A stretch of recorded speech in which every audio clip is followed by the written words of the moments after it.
যে কোনো ভালো অর্জন একান্তই বাংলাদেশ এবং দেশের মানুষের বলে মন্তব্য করেছেন প্রধানমন্ত্রী তারেক রহমান। বাংলাদেশের মানুষ তাদের স্বার্থ দেখার জন্যই সরকার ও সংসদ সদস্যদের দায়িত্ব দিয়েছে বলেও জানান সরকার প্রধান। আজ জাতীয় সংসদে প্রধানমন্ত্রী এসব কথা বলেন।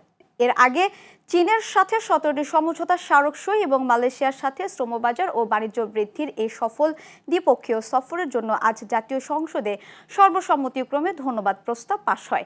স্থানীয় সরকার মন্ত্রী মির্জা ফখরুল ইসলাম আলমগীর প্রস্তাবটি উত্থাপন করেন এবং অর্থমন্ত্রী আমির খসরু মাহমুদ চৌধুরী বিমানবন্দরে গণসংবর্ধনা পরিহারের সংস্কৃতির প্রশংসা করেন। বিরোধী দলীয় নেতা শফিকুর রহমান স্বাধীন পররাষ্ট্র নীতি বাস্তবায়নের আহ্বান জানিয়ে প্রস্তাবটি সমর্থন করেন। তবে সংসদকে পাশ কাটিয়ে কোনো গুরুত্বপূর্ণ সিদ্ধান্ত না নেওয়ার আহ্বানও জানান তিনি। স্পিকার হাফিজ উদ্দিন আহমেদের সভাপতিত্বে কণ্ঠভোটে প্রস্তাবটি পাশ হয়। এদিকে প্রধানমন্ত্রী তারেক রহমান তার প্রথম সরকারি মালয়েশিয়া ও চীন সফর শেষে দেশে ফিরে শেরেবাংলা নগরের জিয়া উদ্যানে বাবার শহীদ রাষ্ট্রপতি জিয়াউর রহমান ও মা বেগম খালেদা জিয়ার কবর জিয়ারত করেছেন।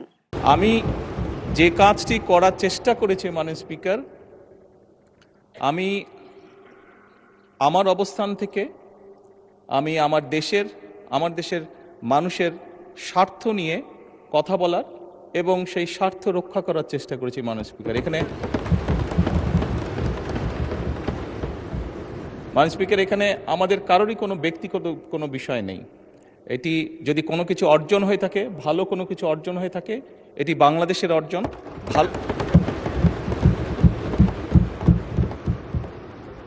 এই সফরের মাধ্যমে যদি দেশের মানুষের কোনো অর্জন হয়ে থাকে, সেটি দেশের মানুষের অর্জন মাননীয় স্পিকার। আমি আশা করি যে মাননীয় প্রধানমন্ত্রী তার সফরে এই বিষয়গুলা মাথায় রেখেই তিনি দুইটি দেশের সাথে আলাপ আলোচনা করেছেন।